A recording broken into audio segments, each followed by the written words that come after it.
গল্পের শুরুতে আমরা রাস্তায় চলতে থাকা দুটো বাস দেখতে পাই। সেই বাসে অনেক ফিমেল স্টুডেন্টস ছিল, যারা সবাই তাদের ক্লাসের জন্য যাচ্ছিল।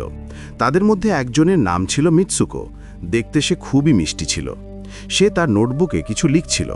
তখন তার বন্ধুরা তাকে বলতে শুরু করে যে তুমি কি সবসময় লিখতে থাকো? এভাবে নোট তৈরি করে কি হবে? এখানে দেখো সবাই মজা করছে, তুমি কেন করছো না? এই বলে তার বন্ধু তার নোটবুকটি ছিনিয়ে নেয় এবং তার কলমটি নিচে পড়ে যায়। নিজের কলমটি তোলার জন্য মিৎসুকো যেইমাত্র ঝুঁকল, তখনই আমরা দেখতে পেলাম যে কোনো একটা জিনিস খুব দ্রুত গতিতে এসে সেই মেয়েদের সাথে দুটো বাসকেই মাঝখান থেকে কেটে দিল। এর ফলে সব মেয়েরা দু টুকরো হয়ে গেল। এই ঘটনার পর মিৎসুকো যেই ওপরে উঠল, তখন এটা দেখে সে প্রচণ্ড অবাক হয়ে গেল যে এ কি হয়ে গেল। যেহেতু সে কলম নিতে নিচে ঝুঁকেছিল, তাই সে বেঁচে গিয়েছিল। এটা দেখে সে খুব ভয় পেয়ে যায় এবং বাস থেকে নেমে ছুটতে শুরু করে। এখানে আমরা জানতে পারি যে এই সমস্ত কিছু কেটে দেওয়া জিনিসটি অন্য কিছু নয়, বরং বাতাসই ছিল, যা সবাইকে কেটে দিচ্ছিল।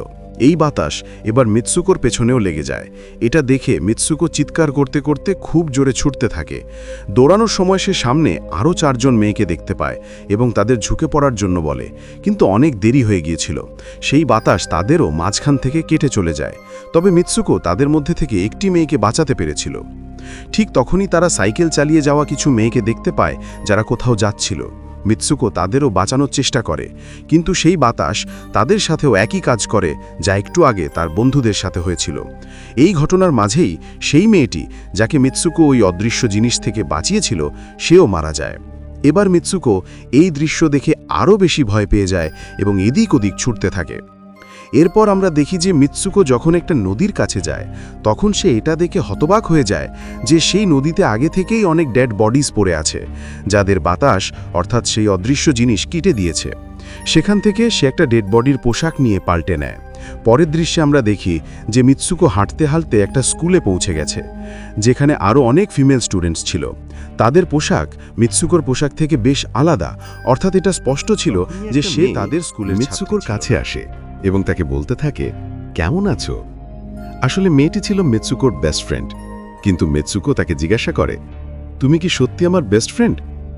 কারণ তার মাথায় কিছু ঢুকছিল না যে তার সাথে কি হচ্ছে।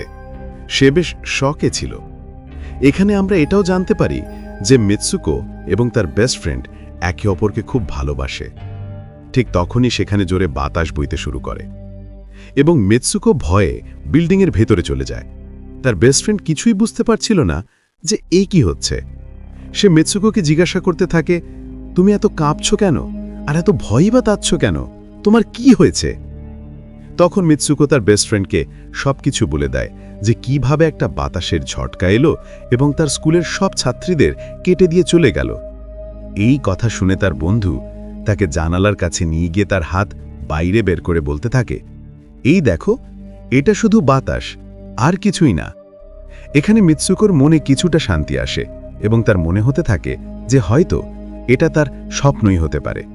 এরপর মিৎসুকোর বেস্ট ফ্রেন্ড তার আরও 2 জন বন্ধুকে নিয়ে ক্লাস বন্ধ করার পরিকল্পনা করে। যেই মাত্রই 4 জন ক্লাস থেকে বাইরে বের হওয়ার জন্য বেরোতে যাচ্ছিল, তখনই সেখানে তাদের টিচার চলে আসে এবং তাদের দেখে ফেলে, কিন্তু সেই 4 জন সেখান থেকে ছুটে পালায়। তারা 4 জন ছুটতে ছুটতে একটা লেকের কাছে এসে পৌঁছায়।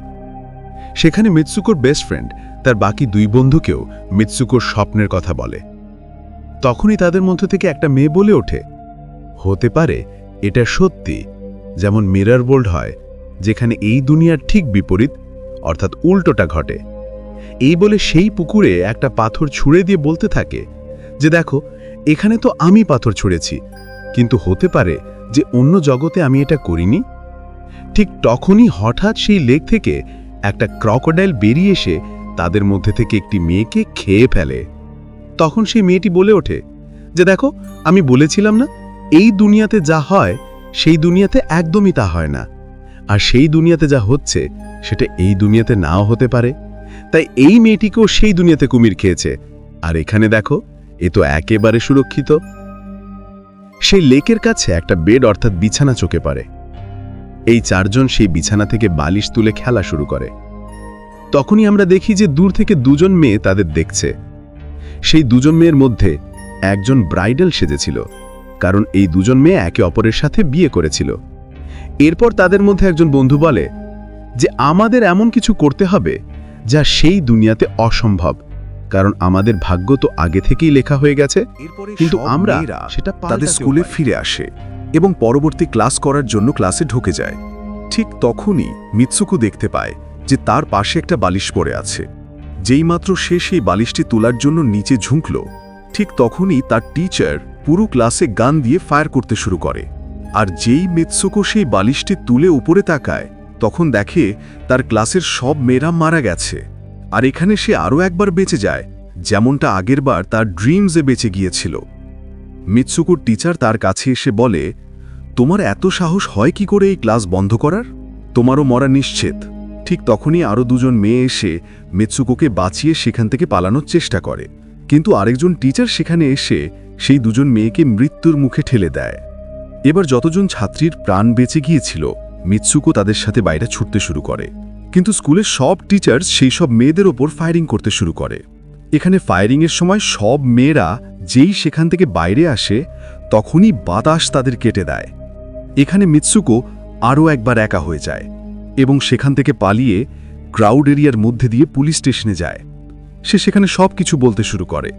তার এই কথা শোনার পর পুলিশ অফিসার মেয়েটি তাকে বলে যে কিন্তু তুমি তো স্কুলের পোশাক পরনি।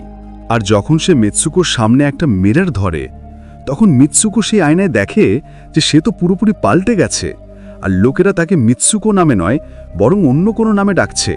এখানে আমরা জানতে পারি যে তার বিয়ে হতে চলেছে। তখন সেই পুলিশ অফিসার তাকে তার বিয়ের জন্য নিয়ে যায়। এটা দেখে আশেপাশের লোকেরা তাকে কংগ্রাচুলেশন জানাচ্ছিল। যেই মাত্র তারা সবাই তাকে নিয়ে চার্চে পৌঁছায়, তখন মিৎসুকোর বেস্ট ফ্রেন্ডও সেখানে উপস্থিত ছিল। মিৎসুকো তাকে জিজ্ঞাসা করতে থাকে যে এই সব আমার সাথে কি হচ্ছে।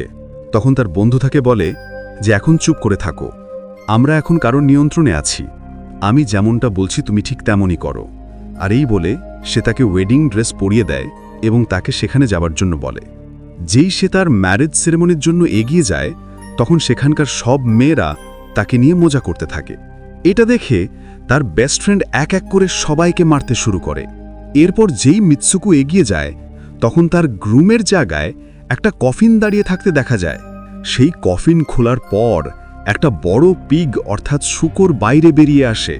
মিৎসুকো তাকে দেখে খুব ভয় পেতে থাকে এবং একটা ভাঙা বোতল দিয়ে তার উপর অ্যাটাক করে। এরপর মিৎসুকো এবং তার বেস্ট ফ্রেন্ড চার্চ থেকে ছুটে বাইরে চলে আসে। এখানকার গেটেও দুজন মেয়ে তাদের থামানোর চেষ্টা করে, কিন্তু মিৎসুকোর বেস্ট ফ্রেন্ড তাদের মেরে সেখান থেকে পালিয়ে যায়। এদিকে মিৎসুকো অন্যদিকে ছুটছিল, কারণ এবার তার মনে হতে শুরু করে যে তার সাথে অতিরিক্ত কিছু ভুল হচ্ছে। আরও একটু এগিয়ে যাবার পর সে আরও একটি মিররে নিজেকে দেখে। তখন সে আরও একবার নিজেকে পাল্টে যাওয়া অবস্থায় দেখতে পায়। এখন মিৎসুকো যেখানে ছিল সেখানে রেস হচ্ছিল। ঠিক তখনই কিছু মেয়ে তার কাছে এসে বলতে শুরু করে যে তুমি তো খুব ভালো রেসার, দাঁড়িয়ে আছো কেন, ছুটছো না কেন? আর যেই সে দৌড়াতে শুরু করে, তখন সে নিজের মধ্যে অনেক এনার্জি অনুভব করতে থাকে। এরপর মিৎসুকো রেস জেতার পুরোপুরি চেষ্টা বন্ধুদেরও দেখতে পায়, যারা কিছু সময় আগে তার স্কুলে মারা গিয়েছিল। ঠিক তখনই তার বেস্ট ফ্রেন্ডও চলে আসে। তখনই তারা দুজন লক্ষ্য করে যে সেই পিগ এবং সেই নারীরা যারা তাদের চার্চে আটকাচ্ছিল, তারা সবাই তাদের দিকেই আসছে। দৌড়ানোর সময় কিছু মেয়ে মিৎসুকোকে বলতে শুরু করে, এই দুনিয়া থেকে বাইরে চলে যাও। এরপরে আমরা দেখি যে মিৎসুকো ছুটতে ছুটতে এক নির্জন অন্ধকার জায়গায় এসে পৌঁছায়। সেখানে কিছু ছাত্রী যাদের ইউনিফর্ম পরা ছিল তাদের দেখতে পাওয়া যায়। সেই সব মেয়েরা মিৎসুকোকে বলতে শুরু করে, আমরা সবাই মৃত আর তোমাকেও মেরে দেব।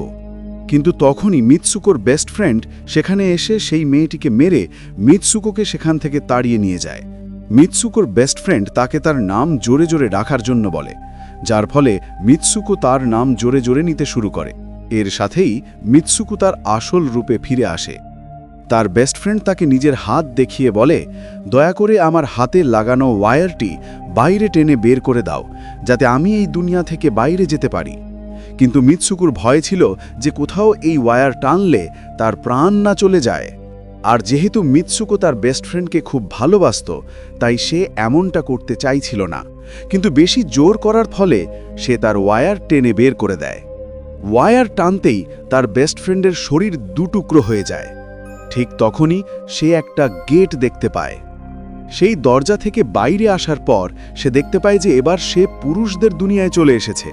সেখানেই তার পোস্টারও লাগানো ছিল, যে পোস্টার কিছু ছেলে দেখছিল। তখনই একটি ছেলে মিৎসুকোর কাছে এসে বলে, তুমি ফিউচারে আছো? এই কথা শুনে সে অজ্ঞান হয়ে যায়। কিছু সময় পরে যখন তার জ্ঞান ফেরে তখন সে এগিয়ে যায়। তখন সে দেখে যে একজন বৃদ্ধ মানুষ গেম খেলছে, আর সেই গেমেই মিৎসুকোকে সেই চরিত্র রূপে দেখা যায় যা সে এখন হয়েছে।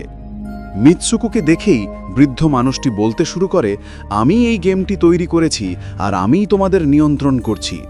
তুমি তো অনেক আগেই মারা গিয়েছিলে, কিন্তু আমি তোমার ডিএনএ নিয়ে তোমাকে আবার তৈরি করেছি। এই কথা শুনে যখন মিৎসুকো জানতে পারে যে এটা একটা গেম, তখন তার মনে হয় যে হয়তো সে এখনও তার দুনিয়াতে যেতে পারবে। ঠিক তখনই একজন লোক আসে এবং মিৎসুকোকে তার কাছে ডাকতে থাকে। তখন সেই বৃদ্ধ মানুষটি মিৎসুকোকে তার ফাইনাল লেভেল সম্পূর্ণ করার জন্য বলে। সে এগিয়ে যেতে থাকে। তখনই মিৎসুকোর তার বন্ধুর বলা কথা মনে পড়ে যায়। তার বন্ধু বলেছিল যে যদি আমরা এই দুনিয়াতে এমন কিছু করি যা অন্য দুনিয়াতে অসম্ভব, তবে তুমি এই গেম থেকে বাইরে চলে আসবে। আর এর সাথেই সে সেই লোকটির গলা টিপে ধরে বলতে থাকে, বাস করো আমাদের সাথে খেলা। এই বলে মিৎসুকো সেই বৃদ্ধ মানুষটির লাঠি তুলে তার পেটে ঢুকিয়ে দেয়, যার ফলে তার মৃত্যু হয়। এখানে আমরা দেখেছি বৃদ্ধ মানুষটি ভাবতেও পারেনি যে মিৎসুকো এমন কিছু করতে পারে, এবং এর সাথেই তার ডেস্টিনি পুরোপুরি পাল্টে যায়। সে এই দুনিয়াতে অর্থাৎ গেমে তো মারা গিয়েছিল, কিন্তু আসল দুনিয়াতে সে এখনও বেঁচে ছিল। এরপর আমাদের এটাও দেখানো হয় যে মিৎসুকোর বাকি ক্যারেক্টারসও কোনো না কোনো কারণে নিজেকে মেরে ফেলে এবং এখন তারা আর সেই গেমের অংশ নয়। পরের দৃশ্যে মিৎসুকোকে বরফের জায়গায় শুয়ে থাকতে দেখা যায় এবং এবার সে তার রিয়েল ওয়ার্ল্ডে ফিরে এসেছে। আর এর সাথেই এই মাথা ঘুরিয়ে দেওয়া গল্পটি এখানেই শেষ হয়ে যায়। আরও এমন এক্সপ্লেনেশন মুভিজ দেখার জন্য কমেন্টে নেক্সট লিখতে ভুলবেন না। Thanks for watching.